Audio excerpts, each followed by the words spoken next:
बच्चों, आज हम आपको गोलीय दर्पण द्वारा बने प्रतिबिंब में रेखीय आवर्धन इसके बारे में समझाएंगे। देखिए, गोलीय दर्पण से प्रतिबिंब कैसे बनाया जाता है और इस दर्पण द्वारा बने प्रतिबिंब के लिए जो दर्पण का सूत्र है उसके बारे में हम आपको पिछले वीडियो में बता चुके हैं। अब देखिए, आज हम आपको सबसे पहले रेखीय आवर्धन की परिभाषा सुनाते हैं। रेखीय आवर्धन, जिसे अंग्रेजी में लीनियर मैग्निफिकेशन कहते हैं। तो इसकी परिभाषा है कि दर्पण द्वारा बने प्रतिबिंब की किसी वस्तु के प्रतिबिंब की लंबाई कैपिटल I तथा उस वस्तु की लंबाई कैपिटल O के अनुपात को प्रतिबिंब का रेखीय आवर्धन कहते हैं। रेखीय आवर्धन को अक्षर स्मॉल m से प्रदर्शित करते हैं। यह एक अदिश व्युत्पन्न मात्रकहीन विमाहीन राशि है। विमाहीन इसलिए है क्योंकि इसमें दो लंबाइयों का अनुपात है। तो लंबाई का जो मात्रक है वो कट जाएगा ऊपर नीचे, इससे कोई ना मात्रक होगा इसका, ना कोई विमा होगी। तो इस प्रकार से दर्पण द्वारा बने किसी वस्तु के प्रतिबिंब की लंबाई कैपिटल I और उस वस्तु की लंबाई कैपिटल O के अनुपात को प्रतिबिंब का रेखीय आवर्धन कहते हैं। अब देखिए, आगे बताएं हम आपको कि दर्पण से जो प्रतिबिंब बनते हैं वो दो तरह के होते हैं। एक सीधे प्रतिबिंब होता है, एक उल्टे प्रतिबिंब होते हैं। तो सीधे प्रतिबिंबों के लिए जो आवर्धन होता है वो धनात्मक होता है तथा उल्टे प्रतिबिंबों के लिए आवर्धन ऋणात्मक होता है। तो सीधे प्रतिबिंब आभासी होते हैं और उल्टे प्रतिबिंब वास्तविक होते हैं। ठीक है, तो आभासी और उल्टे प्रतिबिंब वास्तविक होते हैं। गोलीय दर्पण द्वारा बने प्रतिबिंब के लिए जो रेखीय आवर्धन है इसका सूत्र बताना है। तो इसका सूत्र होता है स्मॉल m बराबर प्रतिबिंब की लंबाई बटे वस्तु की लंबाई, अर्थात I/O।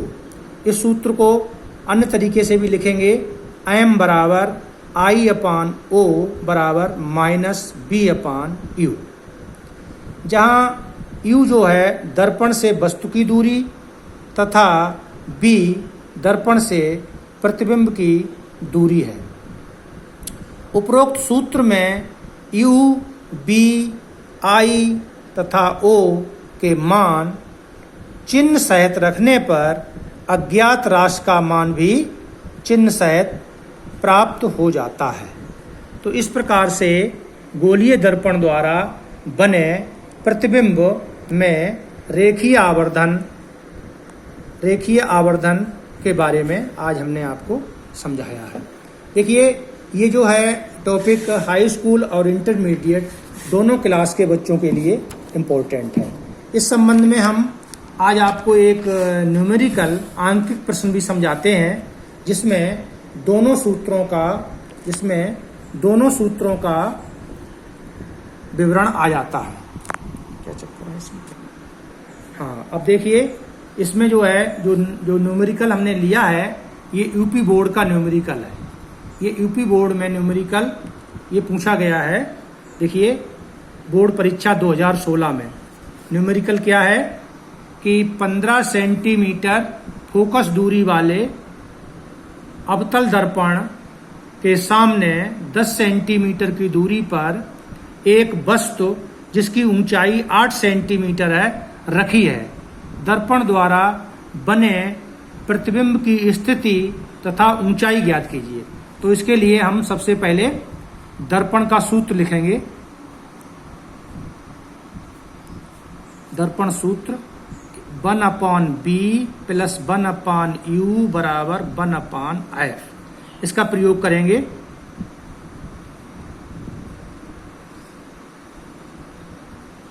तो इसमें जो राशियां हमको दी हुई हैं वो हम लिख लेंगे। यहाँ पर हमको दिया है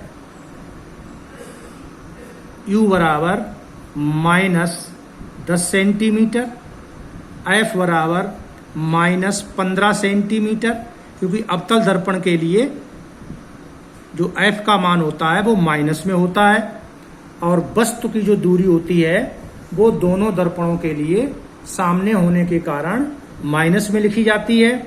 और वस्तु की जो लंबाई है वो, ये वस्तु सीधी रखी हुई है तो 8 सेंटीमीटर प्लस में ली जाएगी।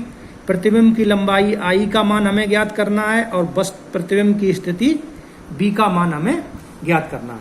तो ये जो भौतिक राशियां हैं, इनके जो मान दिए हुए हैं, उन मानों को हम दर्पण सूत्र में चिन्ह सहित रख देंगे। चिन्ह सहित रखेंगे तो 1/b प्लस 1/-10 बराबर 1/-15। तो यहाँ से 1/b बराबर आ जाएगा -1/15, और ये -1/10 जब उधर को जाएगा, पक्षांतर होगा तो प्लस का हो जाएगा। तभी इसका एलसीएम लेंगे, एलसीएम 30 हो जाएगा। 15 दूनी 30 -2 10 तियाँ 30 बराबर 1/30 आ गया। तो यहाँ कैंची गुणा कर देंगे तो b बराबर आ जाएगा +30 सेंटीमीटर। अर्थात जो प्रतिबिंब है वो दर्पण के पीछे बनेगा 30 सेंटीमीटर की दूरी पर। प्रतिबिंब दर्पण के पीछे 30 सेंटीमीटर दूरी पर बनेगा, और ये सीधा होगा कुछ प्लस में आया है। चलो ये बाद में देखते हैं।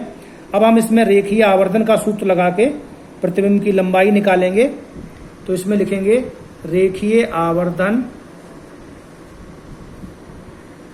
के सूत्र से I/O बराबर -B/U। तो इसमें हम वैल्यू लगा देंगे। तो I की वैल्यू चूंकि हमको निकालनी है, और O की वैल्यू लगाएंगे प्लस में 8 सेंटीमीटर, और -B हमारा निकल के आया है प्लस में 30, और U है -10। तो ये माइनस से माइनस कट जाएगा, तो I बराबर आ जाएगा 8 × 10 तियाँ 30 3 बराबर 24 सेंटीमीटर। अब ये 24 सेंटीमीटर चूंकि प्लस में आया है, तो इसका मतलब है कि प्रतिबिंब जो है वो कैसा बनेगा, आभासी बनेगा। अतः प्रतिबिंब आभासी सीधा दर्पण के पीछे